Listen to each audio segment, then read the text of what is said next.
it's just I'm waiting for it to pop up on YouTube too. But well, no. But my thing is too is another example is you could do that as a comedy, but you can't do that as an action drama. That's the other thing. Like I made the example of Rowan Atkinson. It's like, yeah, you could have a silent character when you're doing a comedy because physical humor, slapstick, visual humor, but visual, very, very. oh, we are live, Bloodaxe. Yeah, I saw the pop up on my phone, but for some reason, when the power went out from the thunderstorm Friday, it wreaked havoc with my computer. So I apologize. I'm late dialing in. Yeah, it still hasn't popped up on YouTube. Yeah, it has. I'm trying to find it. Also, you're getting an echo. Somebody's echoing. Let's see. What the heck am I not seeing it? But either way, man, like I said, you know, you can't do drama easily. I've seen silent action films, but I've never seen a fully. Well, I've seen some attempts at horror. So it was a bad call. When we're talking about the Echo show about just from a business I was trying not to, but he won't stop. You mean Echo from Marvel? I keep trying to forget that it exists, but most people don't know what I'm talking about. So yeah, I know. But I was just commenting from a pure popular business perspective of how did you think you were going to make money on this? It's like your main character has a lot of really big hurdles for acting when they're not allowed to, they don't do dialogue, you know. So you removed 90% of the dialogue, pushed, you know, and then you took a character, because Zeno was pushing forward of, I believe taking side characters to explore was a good idea. And I was like, yeah, but I can think of side characters. I didn't say it was a good idea. I said it was a better idea than taking characters that we already know and then destroying them. That's because you'll never forgive them for She-Hulk, which I can understand. There we go. All right, I see it now. I had to refresh the site, but no, well, like I agree because She-Hulk was an atrocity, but I just looked at Echo from a purely you never would have talked me into making this show. Because if I was going to do a side character, there's a lot of side characters who we still know who they are. Like I tell a Black Cat, they could pursue some more with Elektra, White Tiger. There's a lot of side characters that are interesting in the Marvel Universe that at least people would go, I've seen that person. Heck, I wouldn't mind it. You know what? Where are we going to get our villain series? I wouldn't mind a series about Task. Well, no, not Marvel's Task, but oh God, they ruined everything. Because the Taskmaster comic is doing pretty good. I know a lot of people that have been enjoying the Taskmaster comic, but it's the real Taskmaster. It's not, you know, what that they did in the Black Widow movie. They're screwing up everything they put their hands on. We brought this up, Bloodaxe, because we were just talking about like Disney's incredibly bad ideas. And did you ever watch Malcolm in the Middle when you were growing up? I'm familiar with the show, but no, it wasn't one of the ones I attached to. Well, I'm not going to go full into it because I know Zeno's not interested in really covering it. But let's just say they're doing a reboot. Disney's doing a reboot, and they're already making choices that are not going to do the show any justice. Like they're adding characters to it. I mean, here's my thing: they're wanting to make it this basically children's teen gender identity, positive thing. And okay, if you want to make that show, make that show. I mean, Malcolm in the Middle is not so big of an IP that you just want to grab it and utilize it anyway. I mean, it was such a specific thing. I mean, Malcolm in the Middle. It's a character's name who's a middle child or whatever. You know, that's it. My whole thing is that it's the creative, corruption of the creativity where it's like, I got an idea for a show. Oh, okay, cool. It's going to be about the non-binary characters and youth gender politics. Cool. I don't know, man. I don't think that's going to do well. Well, then, what's an old show people grew up with and remember fondly? Not you two, obviously. And that we can just corrupt into what we want. And it's like, or I had a crazy idea, tell a new story. Like, I mean, it doesn't even really make sense to reboot Malcolm in the Middle. There's no. Agreed. It's not even about Malcolm in the Middle because it's going to be about something else. And it was originally about being the middle child in a fairly large family and the growing up. You know, he had the relationship with Topanga that was always so complex. And it went all the way from young age to college to adulthood. That was a big part of the whole thing. What are you talking about, Topanga? Topanga was Boy Meets World. Oh. Yeah, that's Boy Meets World. Oh, you're right then. I didn't watch Malcolm in the Middle. I watched Boy Meets World. Okay. Let's wow. All right. Yeah, every boy our age remembers Topanga. So Boy Meets World, then, oh, well, at least now I'm less offended by the changes. But, well, I'm not even offended. I think it's just stupid. Here's the thing, dude. It's impossible to be offended by this stuff. It doesn't matter. Yeah. It only matters My to only crazy thing people. is it's just stupid. It's more just sad business choices. It's stupid to take an IP and then completely change the direction of the IP and go, hey, look, we're rebooting this. We're changing what it's about. Anyways. Oh, yeah, Boy Meets World. Wow. And there was a reboot. Man, I've told you that all you people look alike to me. Yeah, and there was a reboot of Boy Meets World. It's called Girls Meets World. And it was literally his daughter school life. So how did that do? I said I don't know it exists. I know the answer, but I still want to ask. I don't think it did badly. I mean, because they brought Topanga and Boy Meets World as the parents. Yeah. So it actually wasn't a reboot, I guess, as much as it was a sequel or a continuation. That's different. Sequel, that's awesome. I don't mind sequels. You know, it'll be interesting. I mean, who knows? Maybe Malcolm in the Middle will be. I mean, they said it like they called it something in particular, which so maybe it will be the children of the Malcolm in the Middle cast. But I don't know why they think anyone cares about that. I literally am speaking as a father, and Bloodaxe speaks to this too. Our kids don't care about that. Normal kids just don't, man. I mean, I know I hate to use that word, but I got my son. He's got a brother that I spend a lot of time with. He talks to me about his school life, and no one in his school cares about that at all. Yeah. That's all right. just not valid. Let's actually get to the show, get into gaming, and get away from that crap.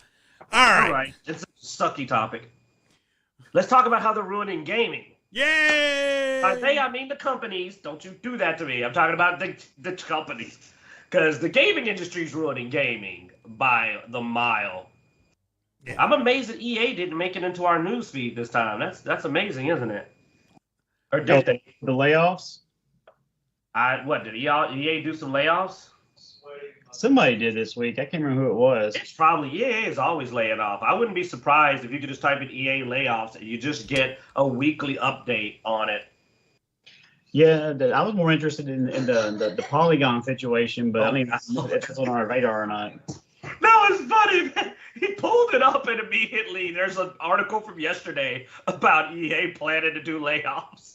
I think I had read something about that a couple of days ago.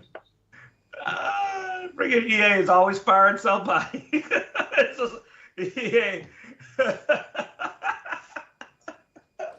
I don't know. I'm not laughing at people losing their job. Was EA the one that did Titanfall? Because that studio had a bunch of layoffs earlier this week. I want to emphasize this. Losing your job is a tragedy. I always firmly will stand by that. I mean, I talk this and that rigmarole, but everybody needs a job. Everybody deserves to be happy, man. I don't think anybody should be celebrated losing their job. I think anybody who does their job correctly. Yeah, I was getting there. But at the same time, I can understand determination, or in the case of one of these stories, a large-scale one. I also get it when I go, were you even trying to keep your job? But it is funny that Bloodaxe has just said, I'm sure EA is firing people, and it's like multiple articles. No, because I remember reading about Titanfall 3 is canceled because of the layoffs, but I just can't remember if that was EA or not. Yeah, I mean, another EA studio confirms layoffs. Grab that one. Yeah. Course, So yeah, no, it was EA that I read a couple right days there. ago. You see it? Another because, EA studio confirms layoffs. No, up. There you go. Because that one's pretty recent. So what studio under EA did it this time? Codemasters. Is that the Titanfall studio like he's saying, or one of the other ones? They did World Rally Championship license. Yeah, they're not renewing their license. They're planning layoffs. So, hey, nice one, Bloodaxe. You grabbed us a topic, if nothing else. EA, they're always firing people. All right. Well, welcome to Dicejunkies. I'm Xenodamus. I'm here with Q. And Big Daddy Q. Also on Skype, we have Bloodaxe. all right. Big Daddy Bloodaxe. Yeah. Maybe we'll stream some Borderlands 3 later, at least to refresh our palate from all this negativity we're going to be talking about. I'm on dad duties for some of this evening. My son wants me to play Repo with him, and he wants to make a video, so I got to do that first. Got to take some time out with the kids, man. I got you a bunch of cosmetics. I've been farming carnivora, so I got you some cosmetics to send. Appreciate it, man. I'm already through with the main story and on my way through the True Vault Hunter mode to try to get to the end of that so we'd have access. Then we all could do the DLCs together. 400 employees. EA confirms cut across its wider workforce, reportedly affecting up to 400 employees. Good Lord, is there anybody working in the game industry anymore? They're firing so many dang people. No wonder we're getting so many new studios starting. There's a freaking inundation of, well, I was going to say experience, but we don't know. This could be a lot of fat trimming because there was a lot of unnecessary hiring. I mean, and this actually may roll into another thing that we're talking about. And I mean, and that is the price of the $80 era, you know, paying more for less. This is an article that came out talking about the recent upcharges on video games. Now, you know, we've recently had, I mean, we've gone from 59 to 69 to 79. I mean, and That's honestly, I mean, I don't put as many hours as I used to in the most video games. It's a rare gem that I get the hours that I used to get out of video games. Well, and that's why I think the price hikes are bad. I'm going to say it because I used to be the guy who would buy a couple of games a month. But as the price has gone up, my purchasing has reduced dramatically because unlike a lot of people, I really value my time. And I look at what I'm spending to how much of my time in the game is actually enjoyable. And that's a key word. It ain't just how much I play it, how much of the time in the game I enjoy. Because there's a lot of time wasted in games these days. And I've reached a point now where for 70 to 80 bucks, my standards have risen so high compared to a $40 or $50 game that I don't buy $80, $79 games that often. It's extremely rare. There would have been a time I'd have snapped up a game like Space Marines 2 like it was nothing. And it's not even $80, but I've just started kind of going like, I'm not going to buy, I don't have the time, like you said, to play a lot of games. Right now, I've got too many. I'll be honest, right now, I'm literally like, when I turn on my computer and I've got a bit of free time, I'm looking at Monster Hunter Wilds, I'm looking at Path of Exile 2, I'm now looking at Borderlands, 3, because I can play it with my friends. Then I'm looking at my game, other stuff on Game Pass. And I'm looking at, I've got Oblivion, remastered through Game Pass. And I'm like, I don't have time. I got to pick one or two of these games and put a little bit of time into. So guess what? I'll buy another game. I don't know. There's nothing at all right now. As far as a game I need to purchase, I do want to play Where the Winds Meet if I get in the beta, but that's also free. I don't have another game planned to purchase until at least September. And even then, it's let Borderlands 4 come out and see if it's worth my money. I'm not going to buy it early. That's it. That would never be the case. I used to have a month a game planned out every month. Dark Ages in between that. Yeah. I said purchase. Like I said, I don't. I mean, dude, Don't lie. Game Pass is purchasing games too, though. I mean, if you didn't have Game Pass, would you have gotten the game? Yeah, but to flip the script. Okay, then you count it. Then count it as a purchase. Oh no! I'm sorry. I answered that wrong. This is what I was gonna say. No, that's the thing. Some of the stuff I'm playing on Game Pass, no, I wouldn't have bought. Most of the stuff I would have bought. I would have bought Oblivion Remastered. Hell no. I got Skyrim. I can buy. He asked, would you have bought another game instead? And the answer is probably not. No. And the problem we're running into, at least the problem for me specifically, is not only are there not any games that are really piquing my interest, but the last year or two, the games I was excited about and I bought day one or pre-ordered, the quality was so piss poor. I don't want to pay full price for games unless it's going to be a no-brainer hit for me. And that's sad because with all of the turnover with the studios, you would think they would be trimming down to keep the quality of the employees to pump out good games, and we haven't seen any of those. I mean, I will admit the Expedition 33 has been a pleasant surprise for me.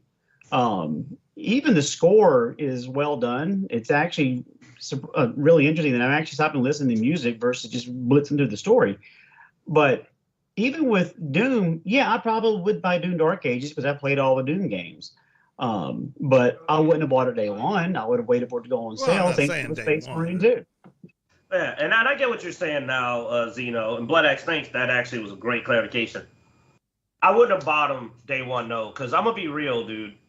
A single-player game, for me to purchase, it's got to be an Elden Ring. It's got to be 2 months of gameplay.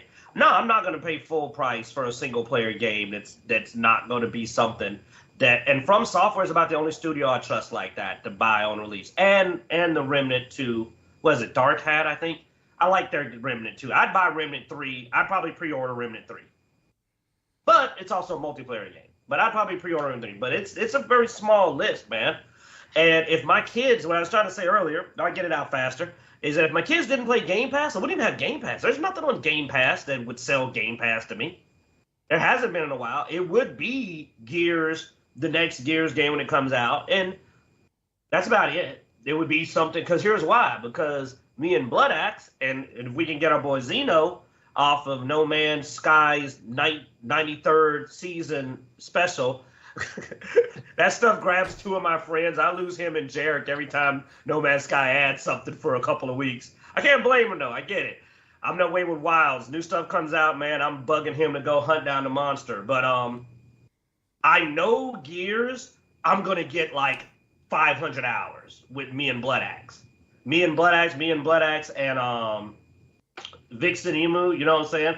One of our good co-op friends, Mrs. Bloodaxe, Bloodaxe Jr., you know what I'm saying, will all join us. Zeno will join us. So that's the kind of thing that's a guaranteed Game Pass. Yeah, I'd hold it for that. That's the only thing that does it, dude. It's one game a year is I would have Game Pass just for this game. Because like you said, the other ones that were like that didn't pan out like Avowed.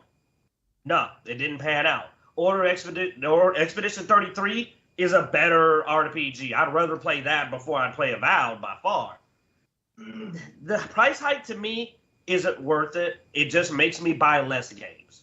I will not pay $80 for a lot of the games that they're trying to charge $80 for at all, including Doom Dark Ages.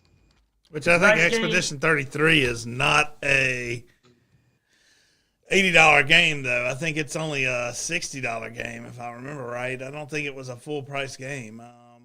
Probably not. The better games don't tend to be. That's what's funny. It's like they're charging you the most for the worst games. Yeah, it's $49.99. Yeah, well, that's a perfect example, dude. They're charging you the most for the worst games. You know, Avowed is probably more than that, or at least it was when it was at full price. I mean, obviously, it ain't worth a piss in a bucket now.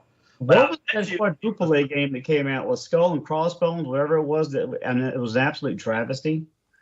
I can answer this question real quick. Avowed was $69.99 on release. It wasn't worth 33 is $49.99.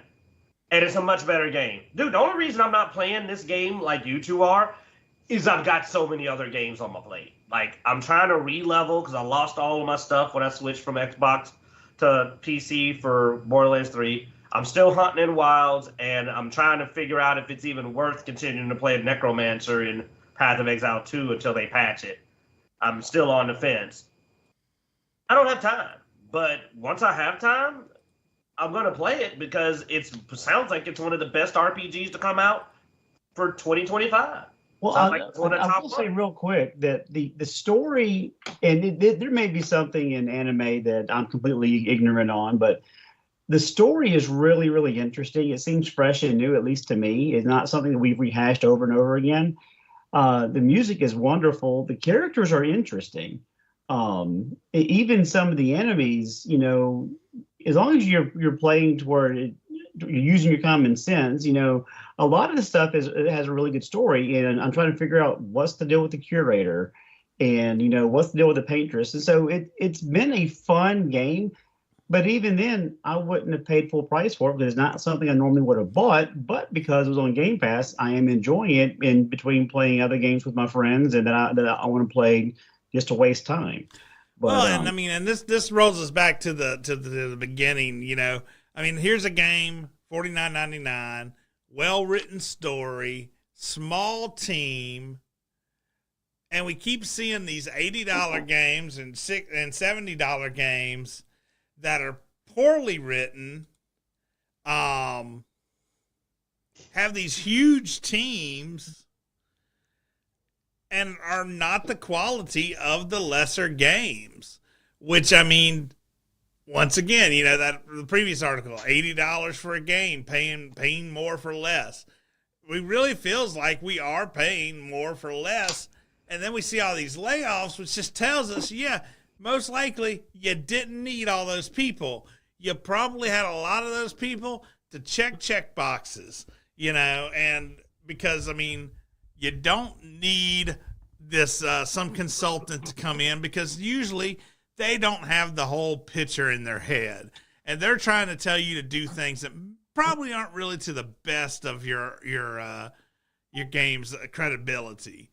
I mean, we see this in several games where once these consultants get a hold of it, all of a sudden you have holes in your story, direction flaws, you know, all this other stuff. When the audience has been shrunk down to a very small portion of the original target Which, I mean, audience. and usually, I mean, look, we know. We read books, man. Most books, they have one author. You know, and then maybe an editor to read over it and go, hey, is this going in the right direction? And honestly, the smaller the team, the more cohesive and clear your story and your direction and your world building is going to be. And I think that's why a lot of these lower price games are doing better. Is they're trying to do, these big companies are trying to do this, you know, just create a machine and put it out there, people will buy it. You know, and they do it in that factory way of, oh, well, we got this group over here making conversations for these NPCs, and we got this group over here that's worried about the world history, and we got this group over here, you know, about the direction of the game. And of course, part of it's probably because of COVID and all this other stuff as well. Started doing more work from home. Your teams aren't as cohesive anymore. They don't get together as much. I mean, we see this in many aspects of software development right now. Of course, you know, Microsoft is pissing people off because they are calling people back to the office. You know, we've seen some other companies like Blizzard and EA who have also mentioned bringing people back to the office. And I think, honestly, that's what we probably need because we're losing the cohesiveness of the games. We've got these massive groups that are building these games that are dead weight, but they're not being tracked properly because the remote access. And, I mean, I think we just need an overhaul of the game industry. I don't think dropping an $80 price tag is going to fix anything. It's just going to make it worse. Yeah, that is on the actual point, like you said, a slide. Charging more for consoles, especially Xbox, I was shocked because if there was one group that should not raise their console prices right now to try to get some sales, it's Xbox. I think they're the worst performing console on the market. So I think the price hike is just going to bury that altogether. And it's just going to stop selling. They're not going to be selling the dang thing. Especially because at the moment, PlayStation hasn't done the price hike. So Nintendo's hitting a new console. PlayStation has not yet raised the price on their consoles. So Xbox now has like the highest priced console for the most part, comparatively, and it's the least selling. That's dumb. That's a lot of dumb, man. And I think it's gonna. And I mean, I heard the controllers went up a lot. Yeah, there it is. The Elite wireless controllers, $200 now. $150 for the core. Like they didn't just do the console and the games. They're basically jacking prices on nearly everything they have. So I think it's gonna be that's it. Xbox is no longer a console company. I mean, once again, like you said, I mean, you hate to see people get fired, but I think at this point, it is a trim the fat sort of situation. We need to do something, and I think trimming the fat's the best way. And I mean, honestly, these large corporations like EA, Microsoft, and Sony, they sort of did it to themselves. You wonder why we used to have so many interesting and cool games come out back in the day? It's because there was a lot of different medium-sized companies making games. Yes. But now we have these large conglomerates that have bought all those medium-sized companies, and anytime any small company starts to even get off the ground, the next thing you see is that company's bought. From Software is one of the few that has managed not to be taken over by, I think, a conglomerate. But I mean, they're creeping in on them as well. So, yeah, I mean, this is something. Smaller companies, I mean, are obviously, I think, making the best game. I mean, hell, Elden Ring, congratulations on 30 million copies sold. I mean, they just hit 30 million for Elden Ring. And here's the thing, Night Rain, the new game that they're doing, I believe it's literally $40. Let me check again. Like it's a extraction style game, so it's not like a really big game, but it's from Software. It's the Elden Ring franchise, and yeah, they're charging $39.99. Now it's from Software. They got fan mail boys that would pay $70 for Night Rain. They're charging $40. So guess what's going to probably be a huge success? Night Rain. Yet, while they're doing this on Steam now, it's a digital copy, over here they're tacking $10 on for trash dog water. Look, Bloodaxe, you're our most loyal Xbox guy, but would you pay an extra $100 for an Xbox X? For an X? No. For the next generation console? Maybe. But next generation consoles are always at least $100 higher. Yeah, I was looking at getting one for my son for Christmas because he's been playing my Mrs. Bloodaxe's Xbox, but Dad just went ahead and told me to get him something for Christmas. It's probably going to be a gaming PC and not going to be an Xbox console. So good job, Microsoft. You lost one sale, but you'll probably be gaining something a little bit different. But I'm not going to be getting it from Microsoft. It's probably going to be from one of these vendors that actually will build it for me. Yeah, they'll get their $100 though off of you from Windows. Yeah, but they won't be getting $600. Yeah, because that's my thing is that I've been considering an Xbox X upgrade for a while because I have the S, and man, the reason I'm playing Borderlands on my friggin' PC is because the S version of Borderlands, that's why this version won't stop crashing. But I'm not gonna spend $600. I'll sell you my Xbox X, man, for $499. That's $100 less than. And it's barely used. I turned on my Xbox X for the first time just to get my equipment off of Borderlands 3. That thing was gathering dust. It wasn't even plugged in. So, I mean, once I got my PC, once you get a PC, dude, Like, Bloodaxe, if you ever get a gaming PC, your Xbox is going to become, this is what I watch YouTube on when I'm in the living room or something.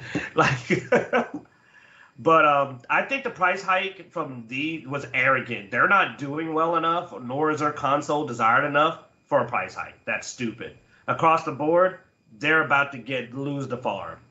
Especially if PlayStation does the most evil thing it can do, since there's a lot of rumors are already working on PlayStation 6, and they don't hype the current PlayStation or Pro. They just go, we'll wait for the 6 and charge more. They do that, then Xbox is screwed on console sales. It's just completely screwed.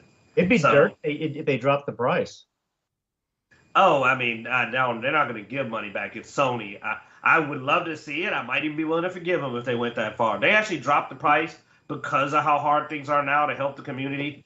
I will say this right now. Q will say it. I will drop my grudge if they do that for the gaming community. Me and Sony can reconcile if they can do that for the gaming community, because that would be the opposite of what they did to piss me off back in the day. It would really be the opposite. I'm not incapable of forgiving. But Xbox's price hike, I can't even get mad at them. It's so stupid. I just see it as like, you're going to lose the farm on this, man. But speaking of trimming the fat that we're talking about, there's some companies that are doing that pretty hardcore. They're not messing around, you know. Like we came across a story of a company that went through it like they were cutting down wheat, boy. This is one of those mixed feelings sort of stories, because it's just like Polygon has been one of the worst of the gaming review sites and opinion sites out there, with some of the most fake reviews and just vitriol towards the gaming community. I'm surprised anybody not playing some of the games they reviewed. Like, I can't remember if that was them or someone else, but I want to say they were caught up in that scandal of either or only playing like an hour, like not really playing through a game. I'm trying to remember. I don't know if it was Polygon in particular, but I know a few of those gaming review sites got caught not really playing the games, you know. Yeah. And I want to say they were one of them. Could be wrong though. That's conjecture. That's an ass pull. Yeah. I mean, yeah, and like you said, I mean, I think Forspoken was one that they rode pretty big. Tell them what happened to him, because this is wild. But anyway, so Game Rant apparently owner Valnet, followed by bought Polygon and then laid off like a massive amount of people. And honestly, yeah, reading the comments, it seems to be probably more of the people with agenda based opinion pieces. So, oh God, dude, Polygon has terrible scores, and yes, they have been accused of giving bad or not accurate reviews. I wasn't as full. That is one of their criticisms.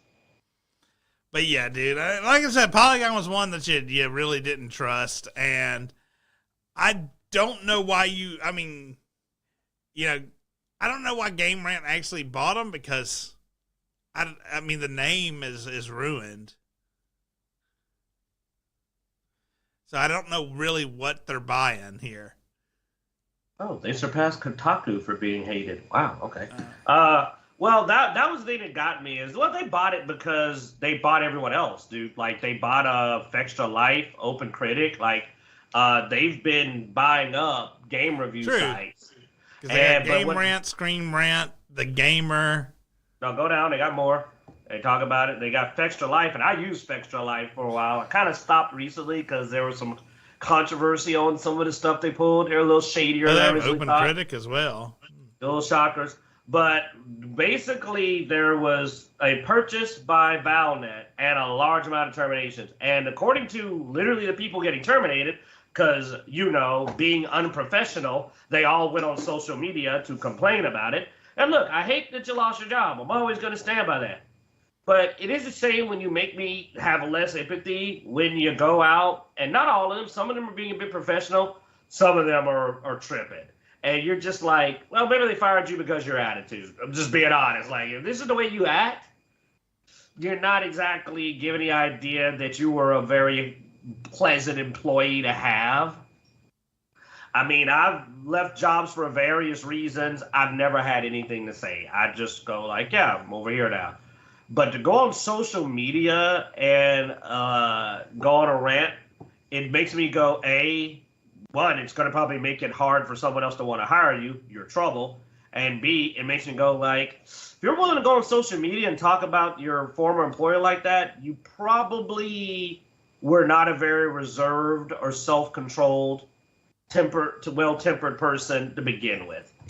Because you're looking for a job, and it's not a great idea to put yourself on the market while being hostile to the previous workplace.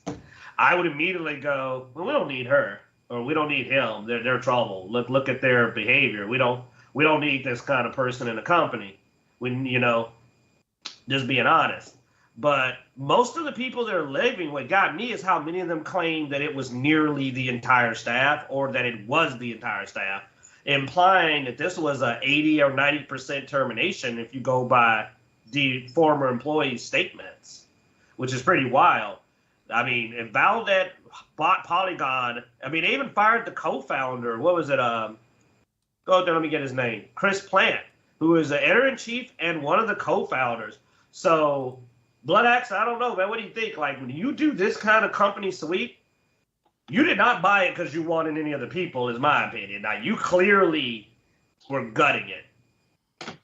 Yeah, I mean, from a business perspective, I don't understand it, other than you're just wanting to wipe them off the map. Because you're right, that the talent has been subpar or meh for years. Everything that came across my desk as Polygon, I always took it with a grain of salt because I didn't really have a lot of validity, because they were, I mean, weren't they the ones that were bitching about the games being too hard that they were being asked to review? Yes, that is actually easy mode. Yes, so, one of the comments, I'll make this real quick, that I just read about it. The complaints was that they gave a very poor review to the game by claiming it was too complex and difficult, and the people who came on and said, no, it's not. What are you talking about? You shouldn't give a game a literal bad score because you're bad at gaming. Right, which automatically loses credibility for most gamers if you're that much of a bitch that you can't actually play a game on normal mode. You're reviewing content that you're either A, unqualified to play, or B, don't enjoy. That doesn't mean that we're not going to enjoy it. So again, a lot of their reviews I thought were poor to begin with, but the only reason I can think of is for the acquisition is to get them off the market. Stop flooding or stop pimping out bad reviews or wrong information for the gaming community, which could be a good thing for us in the end, where maybe we'll have more straightforward reviews and actually have good news on gaming versus someone's skewed opinion just because they can't pick up a controller very well. Doom. They weren't the Cuphead guy, but they were the Doom one, where the gameplay they showed was so awful that it got like severe backlash because it was like the worst FPS like gameplay anybody had almost ever seen, which I caused a bit because people are like, holy crap, maybe these shouldn't be the people reviewing a game if they're, and I get it. I mean, I'm not an elitist dude. I play Elden Ring. I ain't a master. You know what I mean? I ain't a soul's head. I do like a hard game, but you do need to be able to play a game with the competency level that you experience it. That you can say you fully experienced all the mechanics, you got to see what the game flow was, and you're like, oh, this is what they're selling me. You get it? This is what they're showing me. This is what it's about. If you're bad enough at a game that you're not even engaging the mechanics, you can't review it, right, Bloodaxe? Like, you can't play Gears. If you can't complete Gears, complete the campaign, do a couple of maps, you don't have to do them on hard, but if you can't even clear them on normal, you're not playing Gears. We messed around and turned the difficulty down, and it's not even the same game. You remember that when we let's crank the difficulty down? It was unpleasant to play. It was let's go to Insane because we couldn't get a lobby, and we're like, this is ridiculous. I mean, same thing with Borderlands. When we see people playing on Mayhem 11, yeah, you're getting Mayhem 10 gear, but you're not dealing with all the modifiers and the extras, and so it does water down the challenge. And that's part of the fun is to to try to figure out how to deal with the death skulls, or try to deal with the drones, or the pool puddles. And so I mean, you don't have to be balls out playing it on master difficulty all the time, but at least get through it on normal mode and give a review based on that content versus it's too hard for me. Well, I'll say this before you go. I know you want to say something, but yeah, a good example, a little more reasonable would be you want to play at least true Vault Hunter mode. Like if you play Borderlands, you don't even have to go on to Mayhem if you don't, but if you don't even complete the game on true Vault Hunter mode, I really feel like you play less than half of the game. It's like the people that reviewed Monster Hunter Wilds, and me and Xeno were laughing because they were going, man, this game is short. And then we get into the high rank hunts and we're like, there's more of that game in the high rank hunts part of the story than there was in the base game. It's one of the flaws though of the internet, man, is I mean, because you're bound to have people leak stuff, so you don't want to give them too much time to play the game. But yeah, you give them a couple of days, a week, that's not always enough. And because everybody wants to get that review out immediately, they only review like the first bit of a game. They don't really give it the full review. But dude, Zeno, you can be my witness though. You haven't even met half, and I literally mean half the monsters if you have not gotten to the end game. Oh, you remember how many monsters showed up in the end game? I was like, you didn't even fight half of them. So if you stopped the end of the main story and then reviewed the game, you reviewed the tutorial for Wilds. And I'm just saying that as an example of you need to be experienced enough in gaming to look at the game and go, wait, there's more. There's more monsters popping up. Maybe I need to get a few more hours in, or maybe I need to call my review, early Monster Hunter Wilds. This is me reviewing the start of the game, because it didn't take me more than a day or two to realize that this is like the halfway point at best. Yeah, and some people do that. They do the first look, which is more reasonable. But I mean, end game is part of the playability of a game. It's like you mentioned Mayhem 10. Mayhem 10 is really what makes Borderlands fun to me. Like those extra difficulties and stuff like that. Sadly, I do hear in Borderlands 4 that there will not be a Mayhem mode. Yeah, there should be a true Vault Hunter, but I am curious what that means. Maybe the base game will be hard enough that okay. Because, dude, I just recently played the game, and I gotta say, it didn't even get challenging on True Vault Hunter. It didn't get challenging until I turned on Mayhem. Now, I went straight to Mayhem 10. It's putting up a fight, but, Now, again, I noticed the enemies do seem to be tankier, though. Like, if you watch the gameplay, this is how much we play games. I could tell enemies weren't dropping nearly as fast. Now, I don't know how much of that is the guys playing suck, but I'm not saying they suck. I just don't know if that's the case. But I did notice enemies seem spongier, because base Borderlands, like, you can cakewalk through it almost. I'm gonna be real. You're tearing through the game.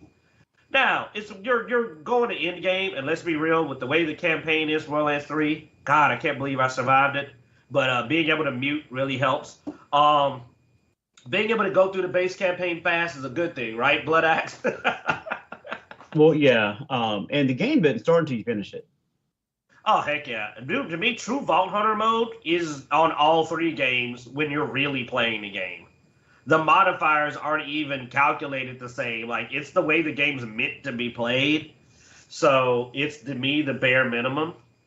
But I don't know. Like, with Borderlands 4, that they learned their lesson from 3, which had The drop rate for legendaries in 3 crashed my game yesterday. That's how bad it was, and so they're going to reduce the drop rate and make legendaries truly legendary. And according to Randy Pitcher, they're supposed to be making legendaries truly valuable versus, that's what they say. Whatever. I would like that. I would like to go back to paying attention to what guns I'm picking up. Because, yeah, Borderlands 3, you very quickly start ignoring every purple. And you get to a point to where you know what drops. And here's the problem. Here's the big thing in Borderlands 3, coming from a guy who's a psychotic farmer of weapons, like 50 Energy. The best guns literally cannot drop the vast majority of them from base enemies. You have to be fighting certain bosses, like Carnivora for your rocket launchers, the laser pterodactyl for your light show, so on and so forth. So it literally means I'm not even paying attention to legendaries when I'm playing Borderlands 3 because I know that it's 90% likely to not be anything that's on my list. I mean, but that's because you know the legendaries, though. I mean, at first you had to look at the legendaries. You weighed guns. You experimented with them. So, I mean, there just became a point where you're like, I know what I want. But here's what I'm trying to say, though. With the way they got this planned where there's different mods and different, the way things are going to work, I'm hoping this means every legendary has the potential to be a good gun. Because that's the thing. I was looking, but a lot of legendaries in Borderlands 3 were trash. Like, they were worse than blue and purple guns sometimes. I'm hoping that he does what he says and every legendary weapon is viable. So that now you're going, well, I don't know. Let me look. Maybe this has a Malawan mod on it or a Hyperion mod to make it work. So fingers crossed legendaries will become valuable. I was just trying to back up Bloodaxe and that. I'm hoping that for once Randy Pitchford's saying something that actually is true. And I'm sure it's true, but I don't know how I'm going to enjoy it because it's a looter shooter. And if it makes it like Borderlands 2 legendary drop rate, then I'm going to lose fun really fast because you've got to at least be able to get your gun at least once every 10 runs or whatever. Because when I'm playing through Carnivora and I'm trying to get the back burner, I will usually get one every 10 kills. Now, one of the things they are doing is you don't have to quit out and reload to refarm your boss. And they were talking about that, was it on Tuesday or Wednesday, to where you can just go back and refight the boss. So that's going to save us from having to quit and start over again. Back on your earlier point, though, and what Q was saying, I mean, if what the combinations can do is correct, then you might not want to form a specific weapon, though. You're talking about, I want to get my blah after 10 rounds. Well, maybe you don't. Maybe you'll find something cooler because some random combination comes up. And I think that's what they're trying to get away from is forming a specific gun is what Q was saying. If we don't have to form a specific gun and we have a chance of every gun being sort of viable, then it's just cool that you get a legendary because, this legendary can do all this. Now, it may not be the exact thing you want, but it may be viable. Now, imagine if you were farming for back burner, but you saw another gun, and it actually was really good, and you're like, heck, wait a minute. Kind of want a back burner, but I think I'm going to use this for a while because it's really cool. I would like that I don't literally step over legendaries because I know the 9 good legendary guns. That chance of something being viable versus you knowing what's viable. Right, but if you're playing the Viking that has a melee weapon and you can't find a melee weapon because there's not a dedicated drop, you're probably not going to want to play that character. I don't think they're going to have melee weapons, but I get what you're saying. Like, if it's going to have... That's one of the reasons that worries me about the Viking guy being a melee character. Because they don't have melee weapons as a drop like they did in Wonderlands. So viability, because it looks like that it's going to be more about the mods on your gun.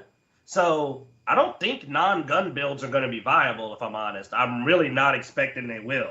It's honestly why I don't think the Siren's going to be that strong, because I saw her skills already. You know me, dude. I froze the screen, looked at her tree, and her damage for her abilities doesn't seem to be based on her guns, which made me go, I don't think her abilities are going to scale, man. I think you're going to want to get the best modded out gun you can get. And while that's fine, it means that there may be a real imbalance in the characters if one of these characters is really gun focused and the others aren't. We'll see, though. Hopefully, and what I would love to see, everybody's got a gun focused tree. What I would love to see is, I mean, in Borderlands, we've always been able to inspect the guns, and you could see the individual parts that actually did the modifications to the guns. Couldn't do anything with them, but they actually had them parted out where you could see that. I would love to see us be able to actually do something with that. I think you can. I think when I saw the mods, it looked like you might have been able to move them around a bit. I don't know, but it would be cool if you could. Yeah. Maybe that'll be an in-game cycle. You know me, I love building my custom gun. By the way, let's have a short thing. I know we don't have enough information, but wish listing your Vault Hunter. Which one? We'll start with our person who will buy the game first, Bloodaxe. Bloodaxe, which Vault Hunter has your eye? I still don't know which one is going to be able to do the splash damage, because everyone knows I love my rockets. But I think it's the TDO. I think it's going to be the Tron. I really do. My theory is and I don't mind playing her. I mean, hell, I played Moe's in Borderlands 3. One thing that concerns me, though, is the munitions cooldown. Is that going to make rocket launchers unplayable as a main weapon? That's why I'm thinking you're going to need her. She's supposed to be a scientist, and you're going to need mass munitions cooldown abilities. Something that gives it to you on kill, preferably maybe from splash damage kills, something like that, so that you can spam it. But is that the one that you're probably eyeballing? For now, until we get more information on the skill trees, yeah, because that's kind of up my alley. I mean, hell, I've always played the bigger guns, the better type character, except for Borderlands 2. For some reason, I fell in love with Salvador with the dual gun wielding, but that's always kind of been. Guy too, though. He was a splash damage guy. You could dual rocket launcher with infinite ammo. I'm not stupid. You forget who you're talking to? Yeah, but I also switched to Gage pretty fast because she had a mech. Gage was awesome. And Anhart just made it stupid. I was eyeballing Rafa, the exosuit, because he's the closest thing to a mechanical character, and I think he's going to be maybe the critical hit focus. But I haven't heard his voice, and from what I've read on the big Viking guy, he seems like he's going to be a little bit like Flack. They call him a warrior poet, and I kind of think I may be attracted to his personality. Plus, I believe Xeno's eyeballing Exosuit as well. And if he grabs Exosuit guy, then I'll be melee. I mean, I played Brick. I played Krieg. I'll go with a cross between Krieg and Flack if the guy's that. I will say, out of what's interested me, Rafa is probably the closest with the barbarian guy. The next, I'm just not sure about melee and how that's going to work out. So, well, that's why I'm willing to do them. So I'll go ahead and eyeball, unless you ditch Rafa, or Rafa's just so good we're going to have to be twinsies. I'll do melee, because if there's one thing we've proven, I'm an idiot. Because, remember, I will push melee even when it doesn't work. Because Wonderlands, poor Bloodaxe had to put up with me, like, not being able to fight some of the bosses. Remember when I had the melee build and I was just like, I can't fight. If we get this boss, it's all you. I can't even fight him. Oh, God. Well, I mean, out of the ones to be twinsies with, I mean, Rafa looks like, his default here has a mask on him. So, I mean... I think his default, I've seen him with or without the mask, but also with him being based kind of on that guy from the Handsome Jack second game, the Hyperion Cyborg, there'll probably be a full conversion, and I'll definitely play a robotic, full conversion. If they do like a full robot body version of him, I'm down. You know me, I'm missing Flack already. Flack was probably, to me, the best character ever made for Borderlands, followed by Gage, of course. So that's why one of the reasons I'm looking at Big Boy, because they say he's a warrior poet, I kind of like want to play an aggressive character because the Siren's voice, I think all three of us agree that we don't even know if we want her running around because her voice is annoying. I'm sorry. She got on my nerves the second she started talking.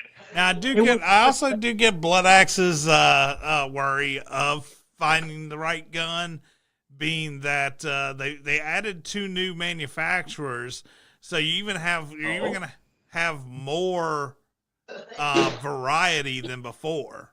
Oh, they have Order and Ripper guns. Wait a minute now. Order guns focus on precision with high-powered bursts. That sounds kind of like a nice real gun.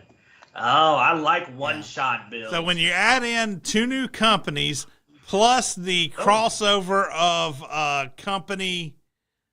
Are you sure it's only 2? Because I don't remember Daedalus. What, Daedalus was a gun company? I thought they said they only added 2. No, they added, I think, 3 or 4, actually. Okay. Order, Ripper, and Daedalus, I do not remember. And Daedalus is weird, though, because it says it uses multiple ammo types. I'm like, it's ammo? Like the old flipper to where you can change. I don't know. Well, now it'd be kind of cool. You can change from ballistic to splash. That would be kind of tight. But well, it might be like you can go from machine gun to like sniper and so on. Yeah, you're not going to probably see splash because ordnance is its own category. They mentioned it during the state of play. I just and they said the number, but it's been a bit since I watched it. So I mean, it may be completely different, to where you may have like bleed to poison or projectile. I mean, you could change the elemental type, but I mean, we've always been able to change from burst fire to full auto, and we've been able to change the elements with other guns. So I'm kind of curious what they're thinking about doing with that. I know what the Ripper is. The Ripper is just the COV. I saw it. It said it builds up to full auto. That's just the COV weapons, remember? The longer you shoot them. Well, they had, saying they would build up. If they don't have a clip, they have to go on cooldown, yeah. It doesn't have that, I think. It may be Daedalus is just the Ripper, so yeah. And yes, guys, we are doing a Borderlands 4 analysis. We're gamers at heart, so. Now, if we get good info between now and September, I'm surprised no one's even mentioned the fact that they moved up the release date. No one ever moves up the release date. Doesn't really matter. I mean, what? They feel that confident that it's going to be less buggy to move it up. I think they're dodging another games release. I don't remember what it was, but something else was coming out near that, I thought, and they're trying not to put it out at the same time. I mean, Randy Pitchford came out. He insisted the Borderlands 4 early release date decision was literally 0% about any other product's actual or theoretical launch date.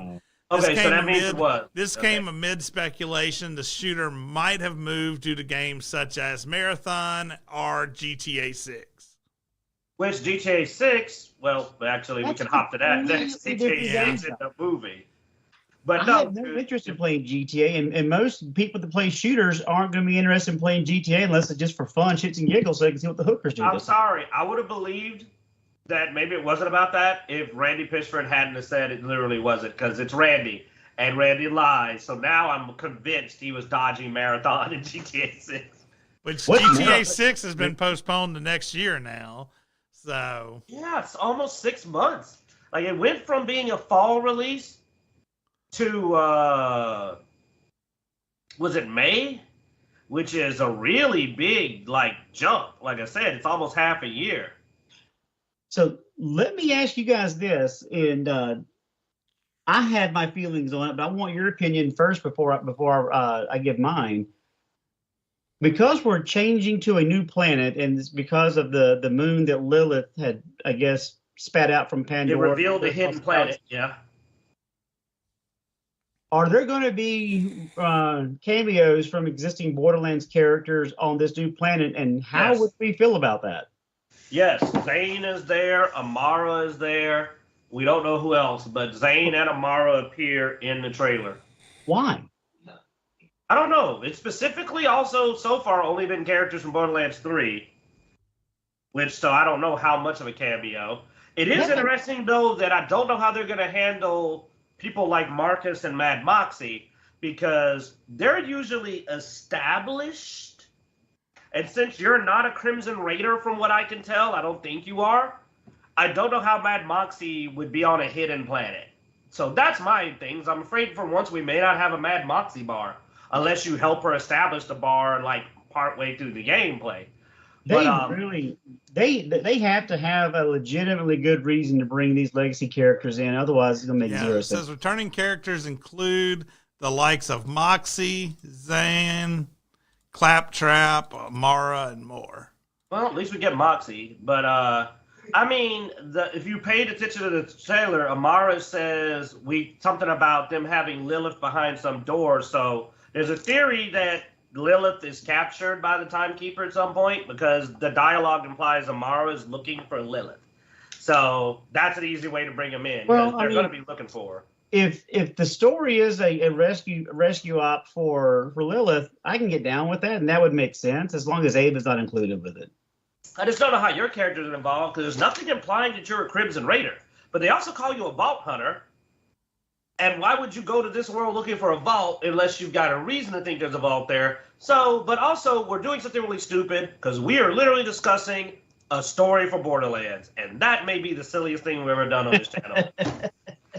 I'm going to shoot people and throw axes at them. One red, one blue. What are you going to do? Actually, it's not stupid because the best stories have been Borderlands DLC. The main stories, well, Borderlands 2's main story was really tight. The third one was trash. And Wonderlands was bad enough. But, they have had good stories, but their DLC has always been on point, no matter which version of the game that you're playing. I feel that they pulled some from Wonderlands because those skill trees and the fact that, there seems to be quite a bit of integration. The exosuit has some melee that kind of reminds me of the Trickster a little bit. And with the spin, maybe a little bit of the Berserker. And then you've got the big Viking guy who pulls out the two axes that it looks like he throws them, but I'm assuming he may also be able to use them in melee. But throwing your melee weapon or having a specialty or something like that was also in there. And the Siren really seems to be running off of that. The Siren seems to be heavily pulling from Wonderlands. I mean, she looks like she literally goes into a straight spellcaster mode. Like she has the Gravekeeper's mode where he would go Grim Reaper-ish and get the bar and have abilities. I really believe they're pulling some stuff. They just didn't pull what I wanted, which was the actual spells as an equipable. But they are making this ordinance a rechargeable ability, which is a similar way the spells work.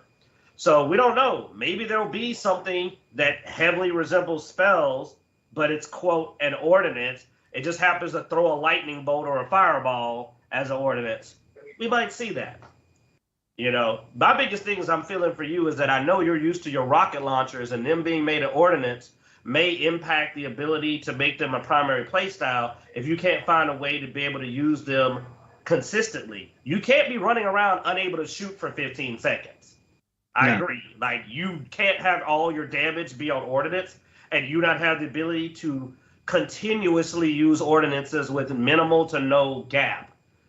It may be you can only do it as an in-game build. We'll see.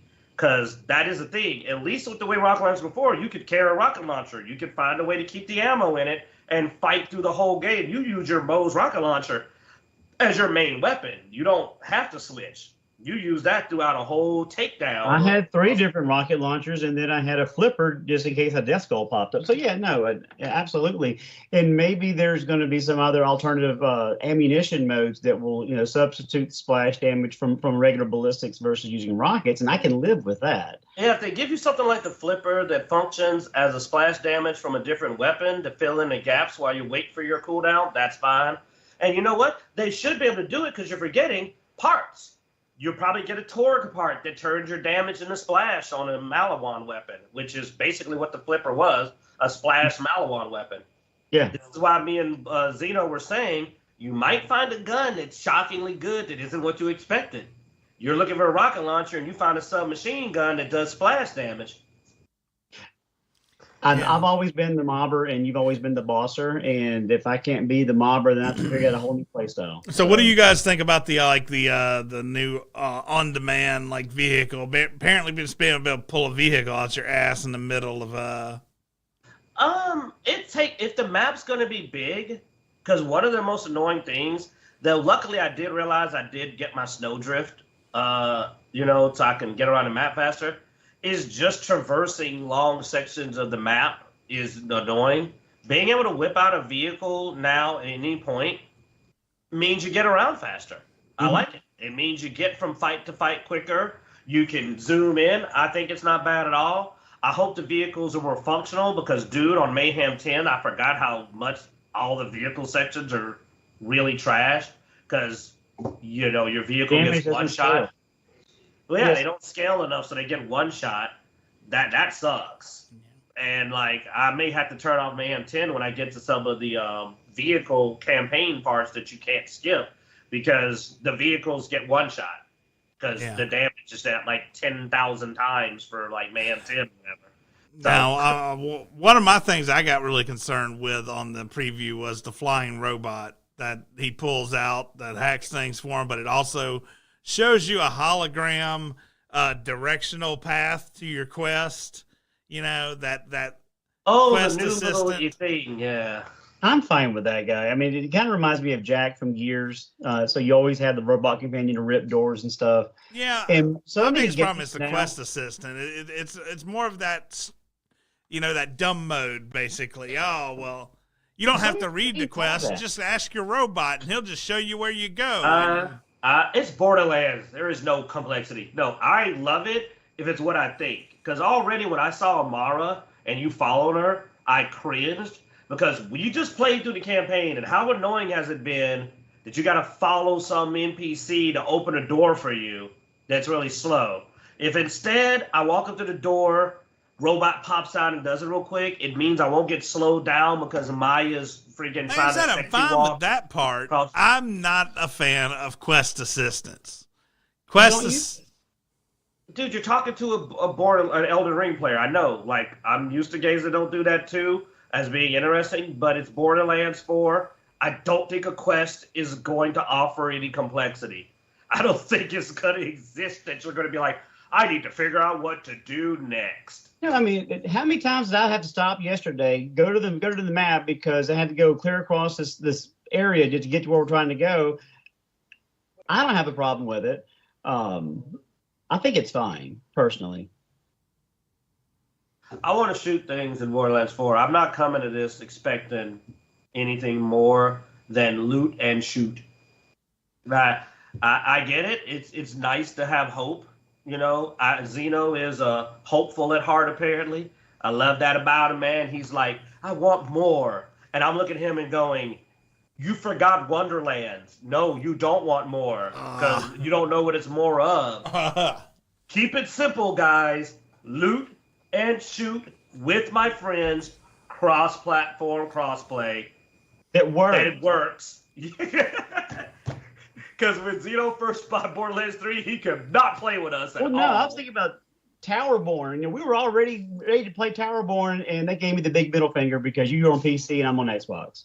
And they don't have the cross-play that they keep advertising ready yet, which, by the way, made us immediately uninstall it. If we can't play with all three, we're not going to play that level of game. Because Towerborns, I get it, Xeno. I get what you're saying. It's a pretty simple game. But if I can play with all three of my friends, I'd play Pac-Man. Yeah. I'll the fact that we're playing a game that's, 6 years old?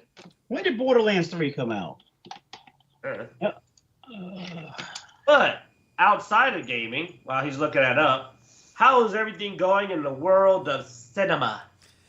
So we had Thunderbolts come out this weekend with a 76 million expected opening weekend. Sunday's not over yet, so the number's somewhat of a guess. But they're expecting 76 million for the weekend with 162 million worldwide for what's 280 or 180? It was 180 million to budget, and then 100 million for advertising. So they need to break 550 just to break even after the theater extra cut. And Borderlands is 2019, so it's a 5.5-year-old game that we're playing because everything else nowadays sucks. So for multiplayer, yeah. For multiplayer, yes, correction, for multiplayer. So I know Q came out thinking that they weren't going to get near that 500 area. I think they'll get the 500 million. No. You don't think so? They might break 3. We'll keep an eye on it. Well, okay, so my bet's 500 million. Yours 3. What do you have, Q? No, I'm gonna say they'll break 3, but they're not breaking 5. You know what? I'll take the safe bet. I'm gonna say under 500, but over 300. I'm with Bloodaxe. I don't feel comfortable even betting around 400. So over 300, definitely under 500. They might break 4, but I definitely think they'll break 5 on this, man. But the reviews are good, but is it going to have legs? And I don't think that it is, because it's a bunch of people that we don't know who the hell they are. Yeah, but it's had better reviews than Eternals. All right. But nobody said to go see it. But here's the thing. Eternals had a bad drop-off because it had really bad reviews. Everybody said this is a horrible movie.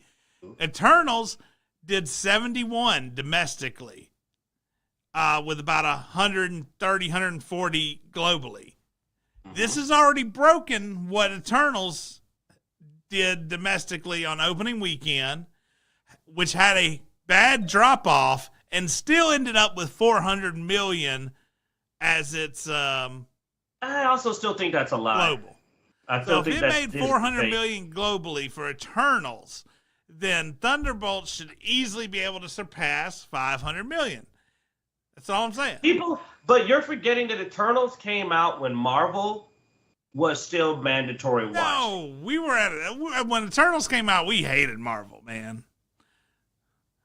I think Marvel the still hardcore fans did, but the normies were still thinking, "Oh, superhero movie, let's go watch."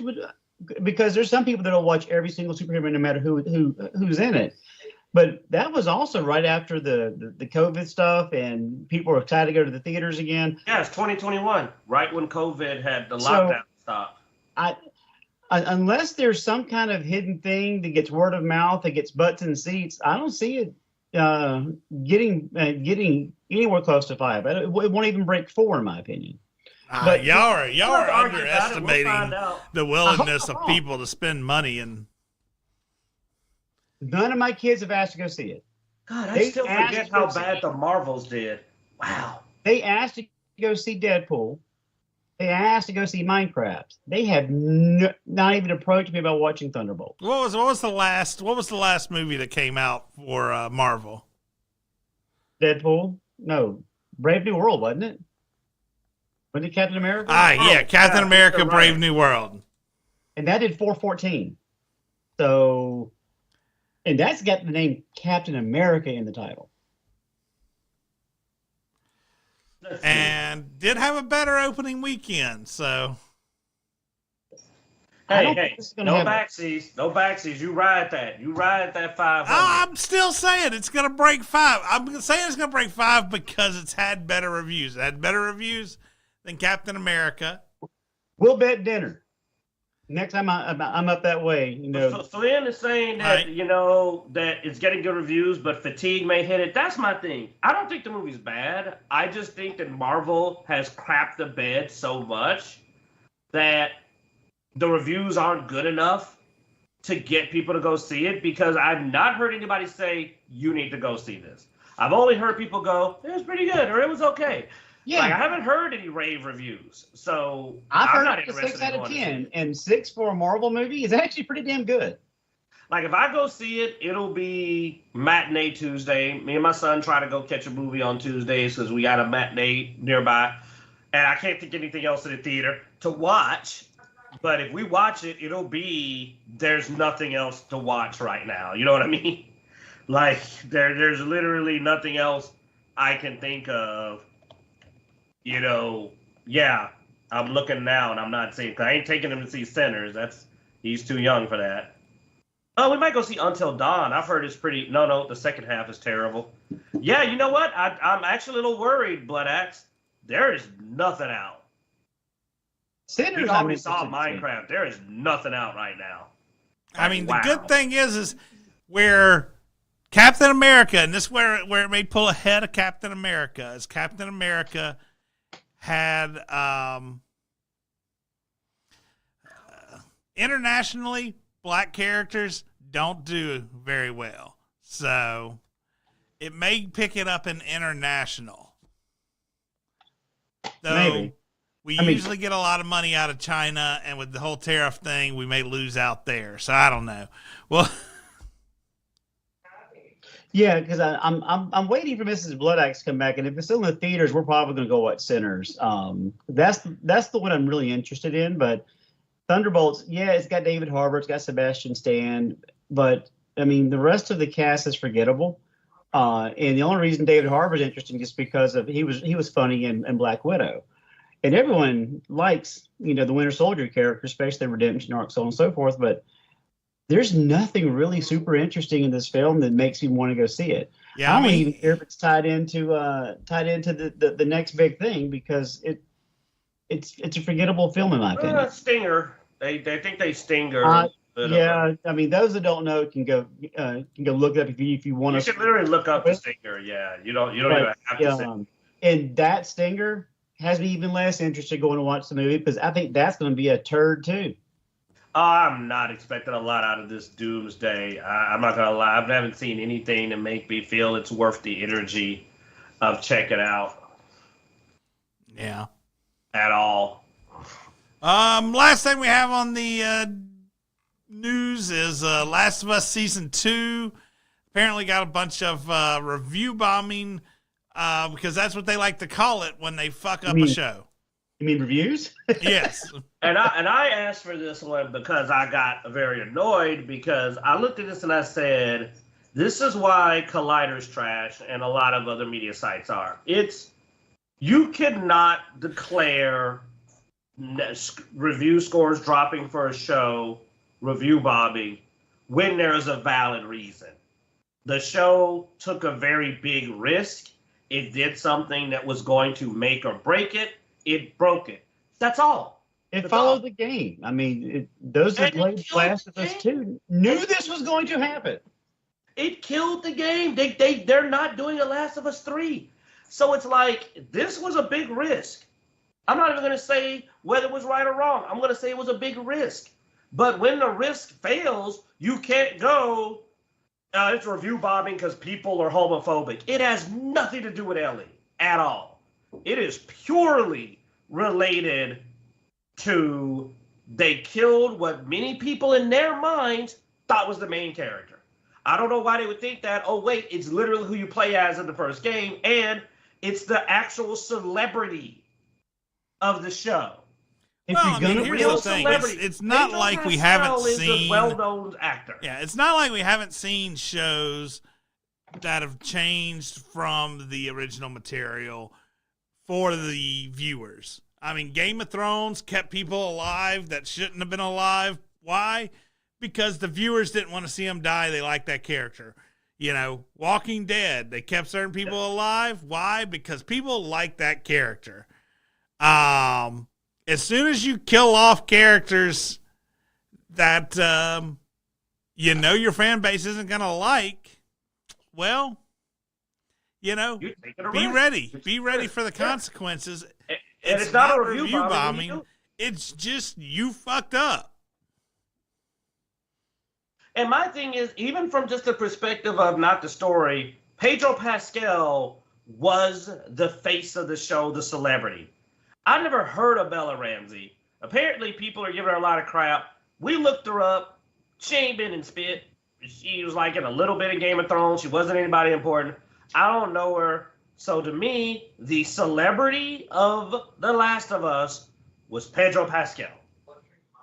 You got to know by now, he's not in the show anymore. I'll just say that. Show's not doing, and he exited violently and kind of disrespectfully. Yeah, that didn't win anyone over. Because now the main character is Bella Ramsey, and from what I understand, she's not that popular. I don't know anything about her. This is just from me judging from what people are saying. They don't like her in this role. And honestly, Ellie, she doesn't come off as Ellie to me at all. I can see why people go, that's weird. I don't think this person can carry the show.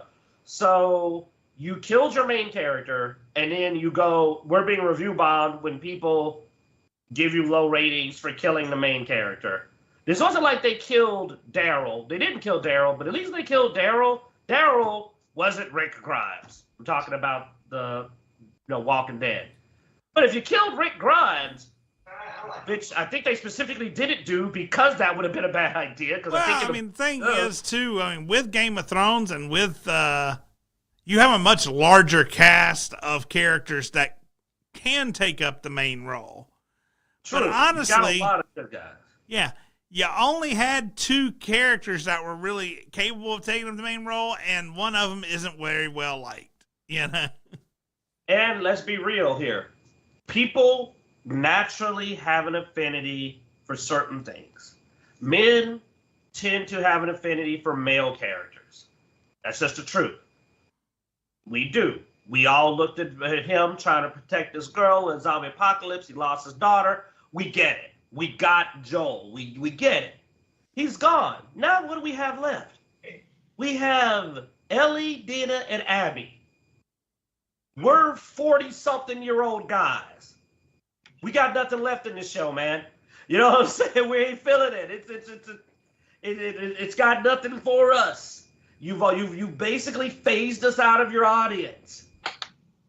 You did that. Guess what? It didn't work out because weird little thing, in case some of you didn't know, zombie apocalypse show, not known for its very big wine, lady audience. It's not, and I don't know a lot of young ladies. Look at that screenshot, though, man. Doesn't that look like a zombie apocalypse show? And now you get it. Dude, for what I understand, there ain't been a zombie in the dang show for a couple episodes dang near. So it ain't even a zombie apocalypse show anymore. So, yeah. And like I said, and then here's how you know, and this is why I attacked the site, Calendar, why I was calling, is because as their excuse to try to defend their claim, they brought up the Paul Feig's 2016's Ghostbuster. Let me tell you something. He did one thing right, Bloodaxe. Zeno, Paul Feig accomplished one thing. His movie won't die. It is a Ghostbusters movie because this crack keeps coming back from the dead to annoy people years after it bombed. I'm tired of hearing about that movie. I really am. But yet every few years, it rises from its grave to stink up the dang topics for a while. But if you use that as your example of review bombing, you're an idiot. I will straight up call the guy who wrote that article a freaking idiot. All right, I think that's where we're going to wrap this up. Idiot. Pick a movie that actually got review bombed, not one that was bad. Yeah. Thanks for watching, guys. Be sure to go to Dicejunkies.com where you find links everywhere we are online, Twitter, Twitch, Instagram, Facebook, all that good stuff. Be sure to like, subscribe, and hit our notification bell on our YouTube channel. And as every week, we hope you enjoy.